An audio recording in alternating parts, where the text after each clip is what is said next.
I'm Jenna Edwards, and this is Scrapbook Rehab. Thanks for joining me today. You know, I've always felt really lucky because I grew up in a family where my parents were in show business. They met playing in a rock band. So I've always understood that there is more business to show business than show. And our next guest, Emily Grace, is brilliant at this. She has Emily Grace Productions, but the tagline is one of my favorites, and it's "Think like a producer, act for a living." Hi, Emily. Hi, Jenna. Thanks for coming on the show. Thank you for having me. Absolutely. So explain to me what it means to live on your own terms, because that's something you talk a lot about in your workshops. Yeah, so that's kind of my life philosophy.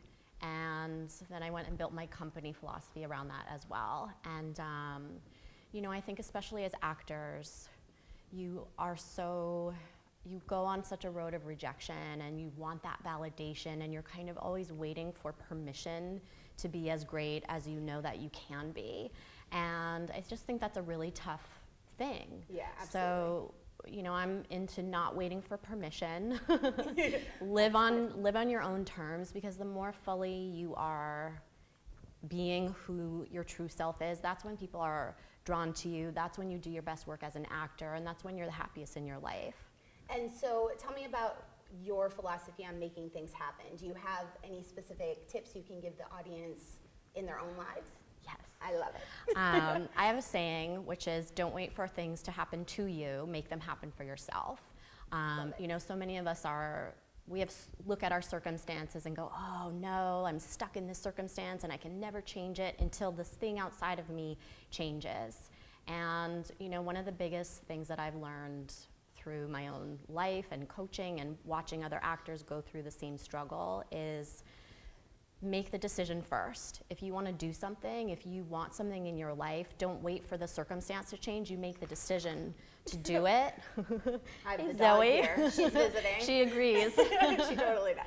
If you make the decision first, that's when all the circumstances start to change and line up for you. Absolutely. That's what Scrapbook Rehab is. I know you know, but maybe our audience doesn't know. I created it because I needed a visual reminder of what my goals were. So Yep, exactly. Absolutely, you have to set your goal and then be constantly reminded what that goal is and take a step every day to achieve it. So I love that. I love what you're about. What was your life like before you kind of came into all of this self-help?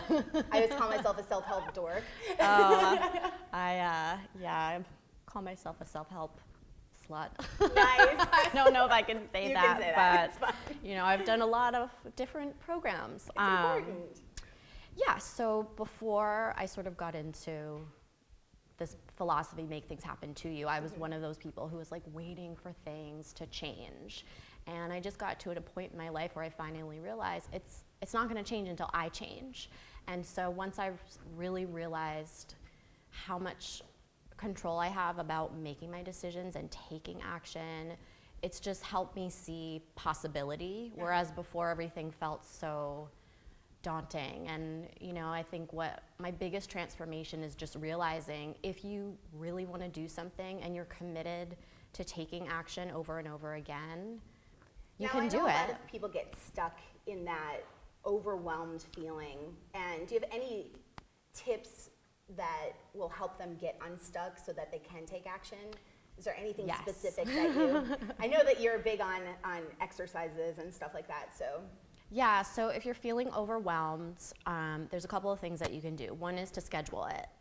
You know, I think you can waste so much time thinking about all these things that you have to do, but if you just took that 30 minutes of worry and just took action, you would be much farther along. So schedule it in the calendar. Surround yourself with people who believe in you, even when you don't, even when you feel crappy, and get yourself accountability. So you're on the hook to have to take action. Awesome. And what has your life become now that you, I know, you're so good. It's margaritas on the beach every day.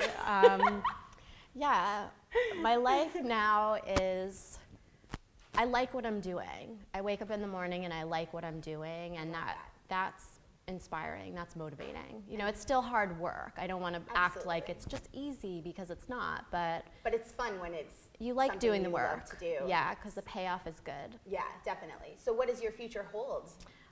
well. I know, I love it. Emily Grace Productions, I've got a series of classes that I'm doing some speaking gigs and some guest blogging so I can get that in front of as many actors as I know that's how we possibly met, can. because I love your Yeah. blog. Oh, thank you so much. It's one of the, I love it when it comes in my email box. Yay. So Oh, I'm to your so glad to audience, say please that. sign up for her blog. It's really cool, even if you're not an actor. It's just so motivational and wonderful. And you do workshops as well. I do workshops, I do online classes, and I do private coaching. Cool. And the website is emilygrace.tv. Great. Like television.